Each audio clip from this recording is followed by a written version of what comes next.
Good. 73. Nice round number. Good. Hey guys, just mocking up the side panels on the 56 Chrysler. I've been talking about making this into a two-door, and I think we're well on our way with that concept. Take these vice grips off. Let's take this nice and gentle. Okay, there we go. Hey, what do you think? Ooh, careful. Before we go ahead and commit ourselves, I figured I'd mock it up on a couple screws just to see how that would look. Let us know in the comments what you think. Perhaps I can remove this vice grip here. Ah, that looks better. There we go. Let's swing this a little wider. I think we can do that. Now, if you're in a tight parking spot, it might be an issue, but it's a show car, and you don't usually park around cars too closely anyway. So, yeah, there we go. And let's see if it closes. We're gonna latch the door. There we go. See, we're gonna have a little bit of a nylon skid plate up here, and just done. Welcome back to Envision Prototypes. I'm Nick. If you're new to our channel, we're not gonna do anything on this door just yet. I'm gonna stand back over there, take a look at it, study it, make sure we're on the right track. What we are gonna do today is go on the inside and create a support structure for the roof, a temporary support structure, so that we can locate it, drop it down when we need to, and everything is controlled. Because if we just try placing it on top, it's gonna move around, we can't scribe it too well. Let's get on the inside, show what we're gonna do. All right, so inside the car, we have the floors mocked up, rockers mocked up, everything's on screws at the moment.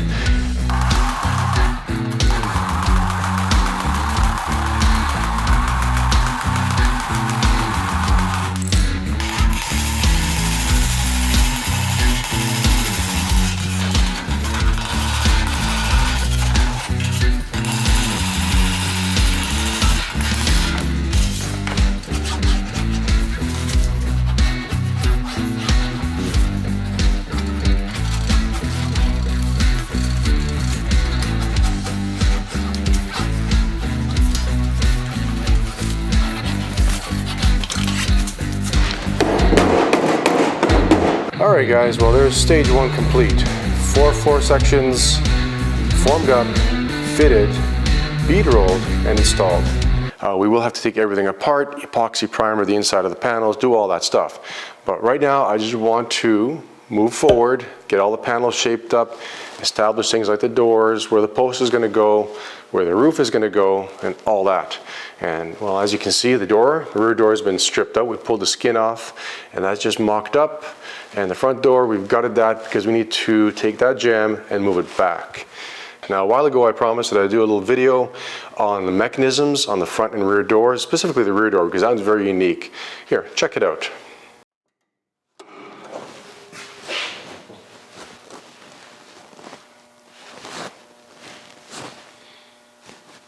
Our new smoker's van, what do you think? We'll look at it for a few more minutes before we make a decision. I think in the first episode, when we dragged this car out of the bush and back here to the shop, and I was digging through the trunk, I spent the night trying to free up these window mechanisms. They were seized tight. They just wouldn't budge. I applied some power to the motor and nothing happened. They were totally stuck. It was a little bit of PB Blaster down the tracks, on the pivots, just trying to work the mechanisms free. And it was a 1/4 inch at a time. Down a quarter, up a quarter, down a quarter, up, and it just back and forth until they started to move. I did that for both doors, between the two doors. I worked on one, let it sit, worked on the second one. And we've got them freed up now. Okay, so this door, window glass, goes up and down. Nothing really complicated about that, standard. With this one, to maintain that hard top appearance, they wanted as much open space as possible. So when the door window, imagine this door was up here, when this door window, the straight section went down, this little quarter window would fold down in conjunction with the motion of the side main glass to give the occupants of the car the best pleasurable driving experience with the windows down possible. Yeah. I'm still thinking about that. It might be a tad high. Let's leave it there for now.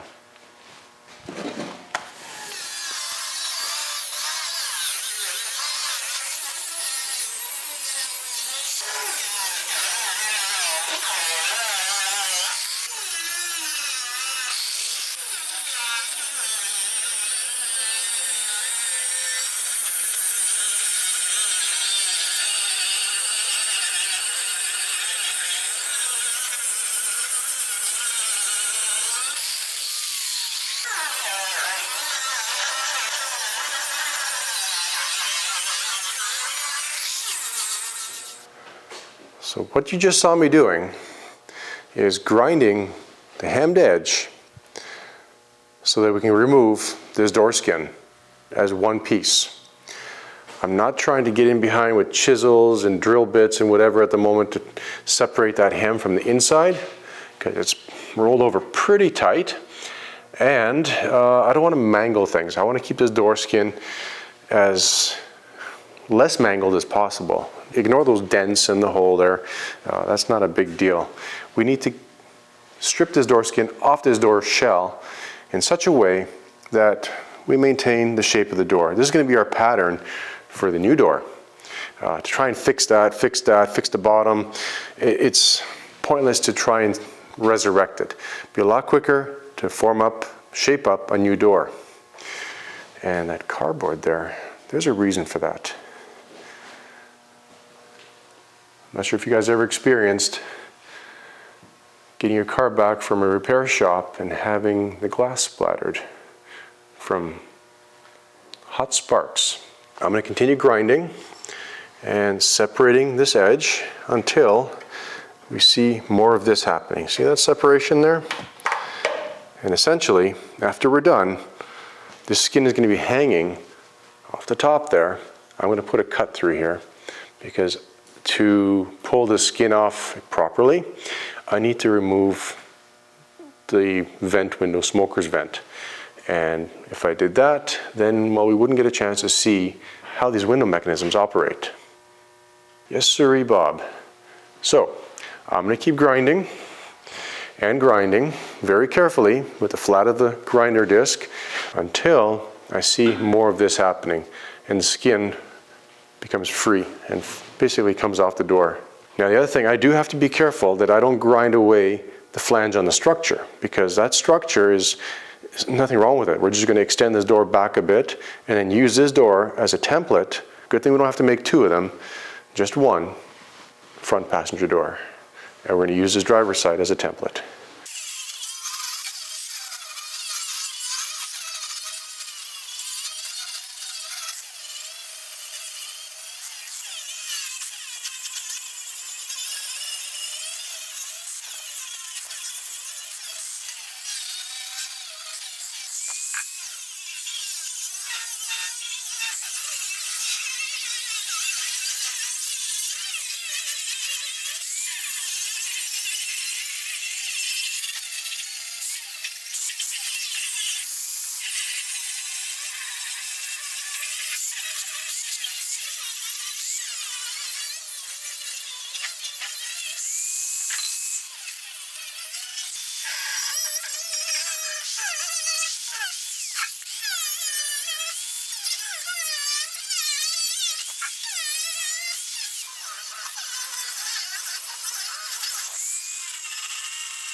Okay, let's see if this actually comes off the way I was hoping it would.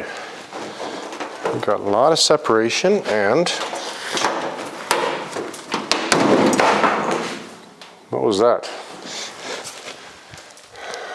Appears to be undercoating.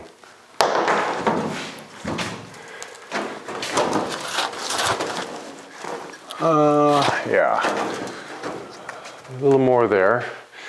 And there's a screw, trim screw there. We're not forcing it, we're just very carefully excising it from the body.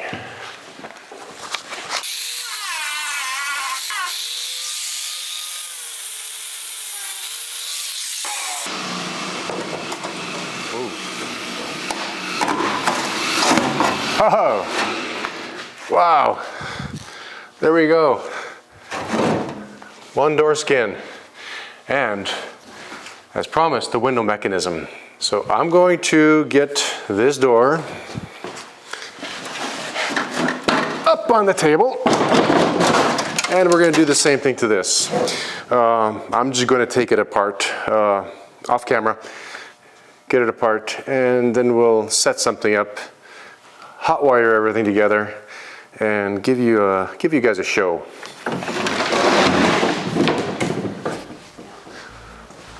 Okay, so as you can see, I've got the doors on the table here, all set up. We've got the skins off so you can see the mechanism. Went through, lubricated all the pivots, the tracks, hoping to get a little more freedom in the motion of these mechanisms. Jumper wired the motors together in parallel, hit the jumper to the battery, and nothing happened. So what we're going to do instead is just do one at a time.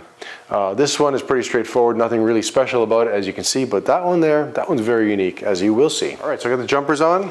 Things are a little bit oxidized, so it may not go the first time around. Let's give this a shot, see what happens. Prove me wrong, there we go. That's down. And I go to this wire here. It's been broken off. Let's go up.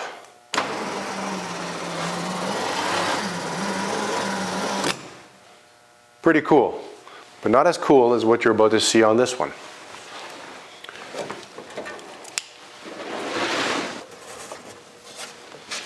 Okay, here we go. Got the jumpers on the motor, and let's see what happens.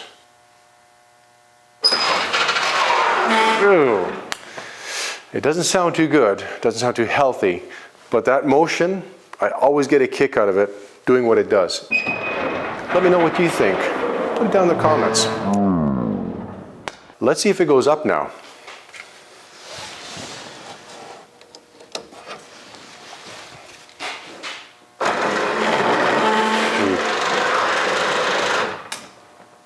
Not too bad, kind of slow, groany, but you get the idea. So let's do that one more time. I'll go a little bit slower and we can check out the motion of that window.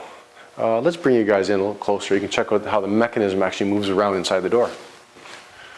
Here we go.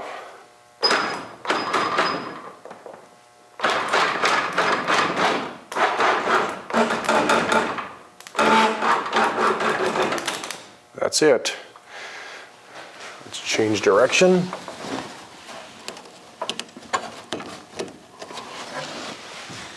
See, it's not even coming down to the stop, it's still binding up, and that stop is loose, but this should actually come down another inch to allow for you to get the trim screws out.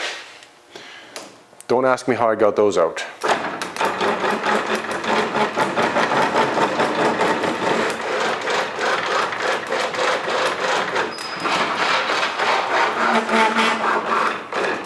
I guess the more we run it, the freer it's going to get.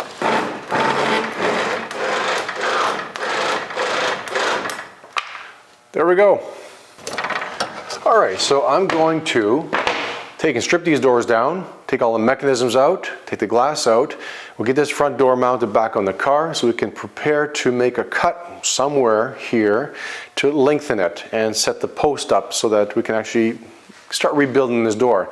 As for the back door, the only thing we're going to probably keep is this pivot back here for the little quarter window, because I would like to have that operational on this car, and we'll retrofit a motor or an actuator in some way to have that pivot down. Well, I hope you found that interesting. I know I did. To see a window operate like that, it just doesn't happen anymore. There was just a lot of ingenuity put into that system to create a completely open hardtop here.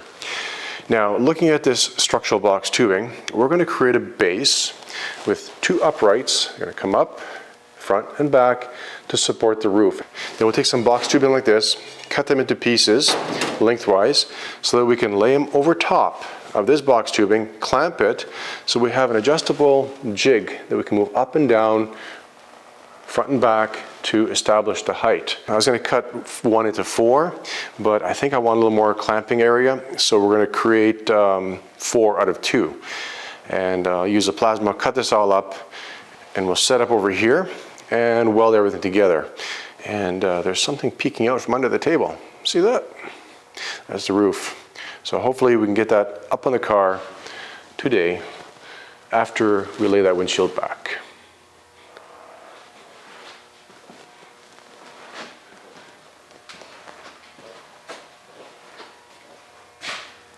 Hey, look, front fender. Keeping you guys back because I don't want you to get anything in your eye.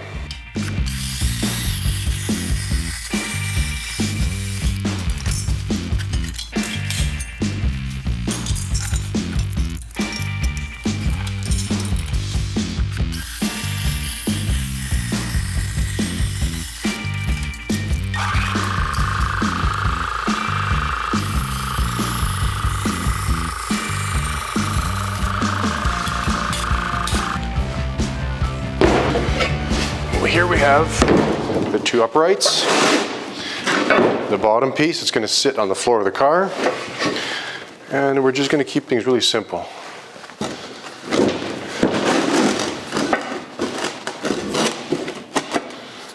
Like that. Like that.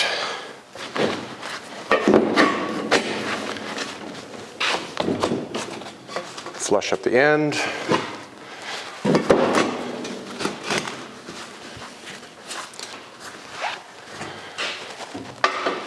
Check for squareness, which we're off a bit. It's good.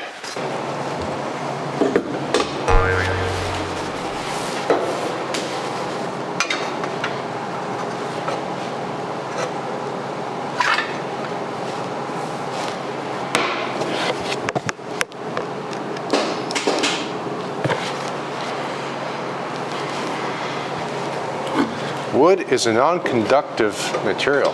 This should work a little better.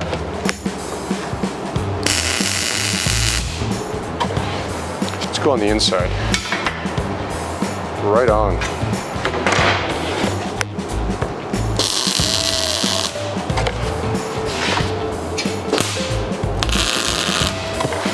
We can get rid of this.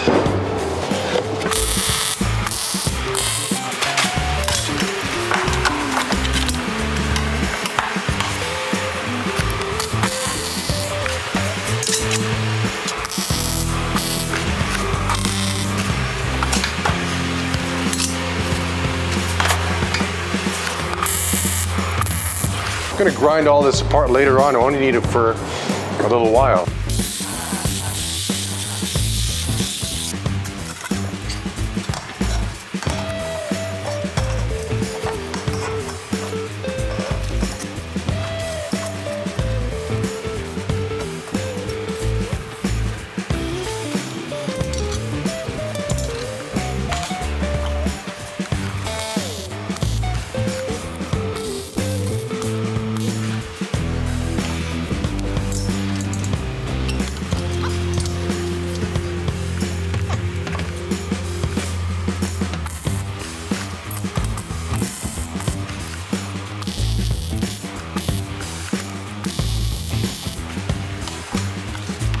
Okay, I think that's going to be good.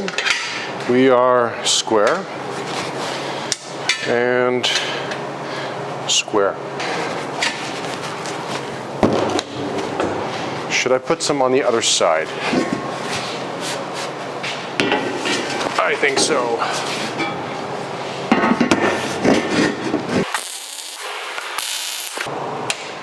Okay, so now let's get them located in the car. Let's unlatch the door. Swing it open. See what I mean about open concept? We won't be doing that, don't worry. I'll explain why this was done the way it is later on. Masking tape. I guess this would be a good idea.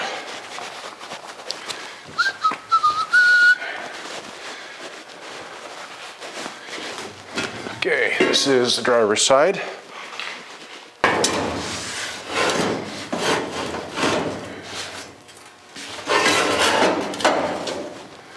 Yeah, I need to make sure that we are in line with the drip rail area. Too far in, it's not good. Too far out, well, we're gonna miss the roof. And you can see we're rocking. So I think the next best thing would be to drop a line down, find out where it lands on the floor, and then run back from there.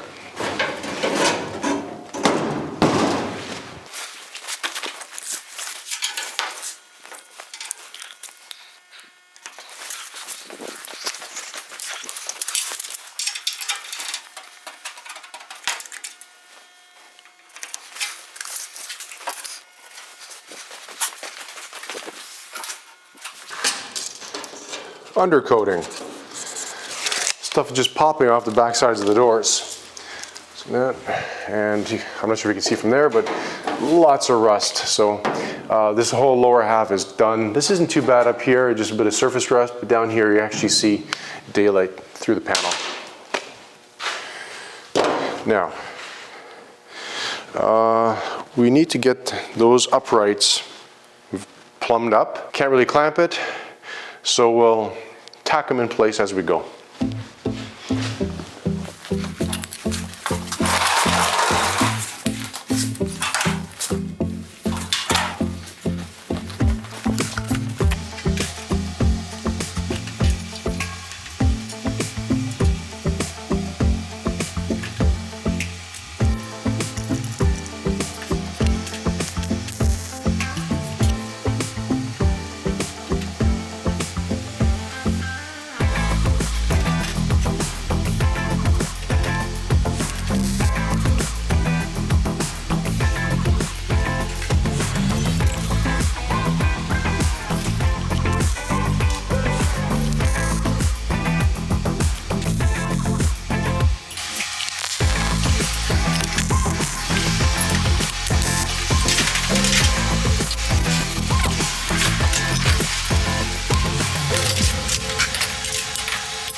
So with these uprights in place, we've got these adjusting plates, probably this way. They will slide up and down this box tubing. We'll have to clamp that with a C-clamp and adjust the height to exactly where we want it. And it's going to support the roof without any guesswork. What I think I will do, here's not too bad. We can just rest it on there, the roof, the channel on there. But at the back here, if you remember, we cut out the drip rail area because we're going to recurve it, increasing this C-pillar area. So it's going to be a little bit tricky at the back. I might put one piece of box tubing across the whole back to give it the support we need. Hopefully, we have it. Yeah, it should be fine. Yeah, hopefully we're not too high. If anything, we'll have to cut these down a little bit. I'm just looking at it from down here. Perspective's a bit different. If I got up higher, we should be fine.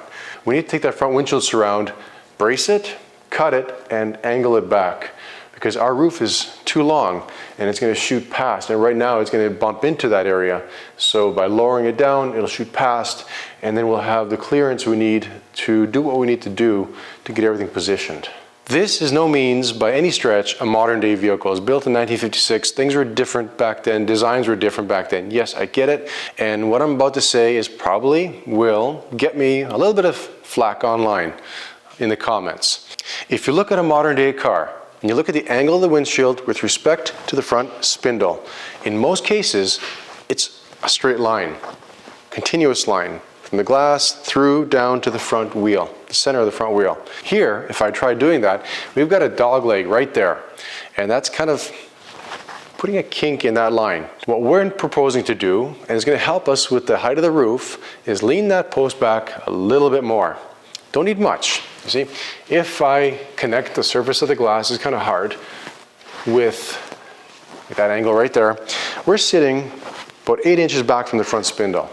So by leaning that post back the 2 inches, there's a little mark up on that piece of tape there, lean that back 2 inches. That's going to increase the angle, giving us more of a straight line down to the front spindle. It's going to lower the roof, and I think it's going to look a lot better.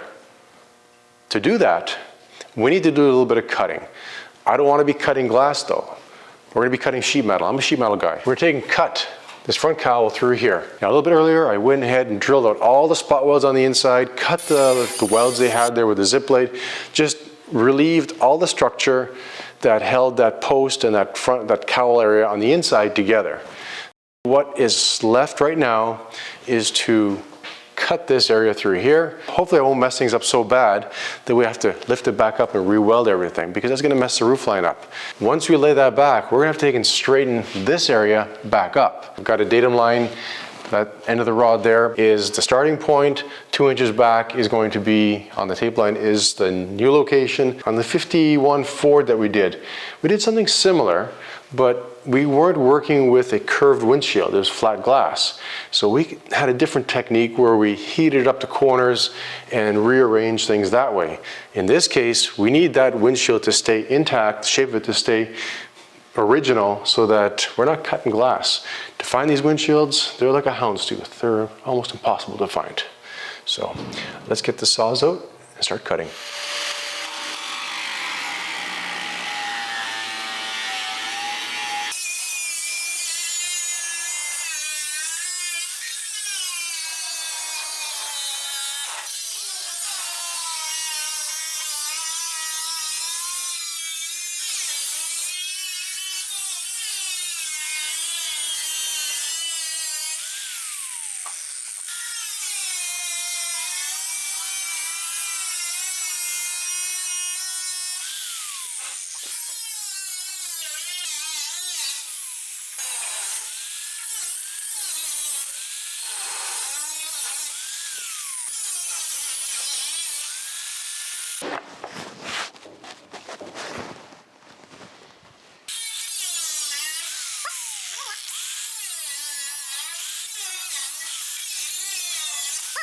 So starting at the front, leaving about 18 inches across from the center on both sides, went through, cut all the way around through this post. The inner structure is loose, but as you can see, it's sitting down on the lower structure.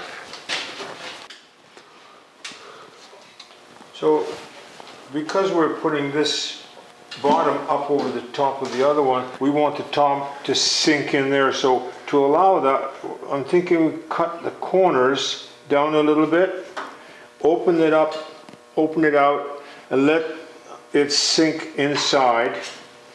And then once it's set at the proper angle, we can unite that back together again and you won't even see it.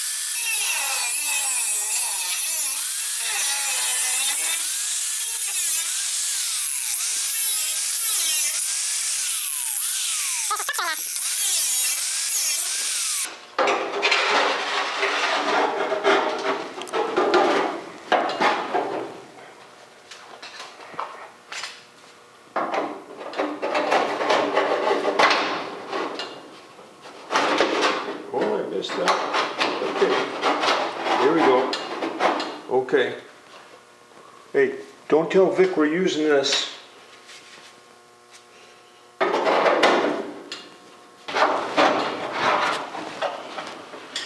Okay, now we can take that out. Okay, look at that. I can take these out. There, that's perfect. Right there. That is the sweet spot. So now we got to get a screw or something right here to hold it for us temporarily while we do the other side. And then we'll bring you guys in to show you the whole new angle. Now, if you haven't guessed by now, these two door skins screwed together to make one big door. Well, just fooling around. It's not going to happen that way. We screwed them together to figure out exactly where that fin should end and where the door's cut line of the B-pillar should start. So we're still playing with that in terms of proportions, but when it comes to the windshield, that's looking really sweet. We're sitting at 40 degrees right now, glass angle. And that building line, the orange one that I couldn't find, ended up using that white one. Check that out. Boom, right to the front spindle. So we're going to get a little bit further back. Oop, that's a post.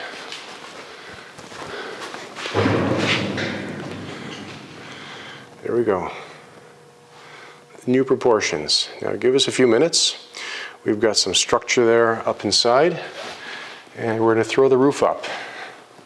And I'm using the word throw loosely. Oh, this door is too long. Okay. And this is how this is all turning out in here. A little bit of overlap material. I'll have to trim back, massage that sheet metal in, blend it all in together. so that it doesn't look like anything was done. The inner structure, we're going to trim that up. And as for the dash angle, that really didn't change much. We will bring it in, test fit everything, make sure that the angle of the gauges, the line of sight is still good. But really, we didn't move very much down here, maybe about 3/4 of an inch, but it made a huge difference up above. And that top of the door there, that area, we will have to correct, I can't reach right there, that drip rail, bring it back up. But before we do that, we'll bring the roof in, set it down on top, and see how that all blends in.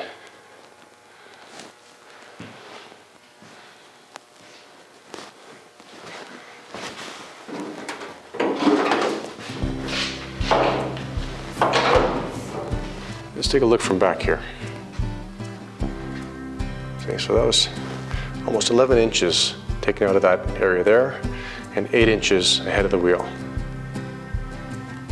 The fin, this gray part, actually ends somewhere in here. See it on the other side. Okay. So we're going to have to blend this fin into that rear section.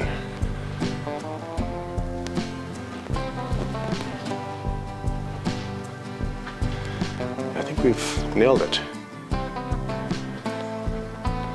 This can be trimmed up here, so that's going to be the line we're following, not this here, and that'll blend into the door. And we have to kind of rearrange the tops of the doors. We're not going to be running with that big molding because that used to run into the quarter vent, smoker's vent, and obviously we can't use that anymore. Wrong shape.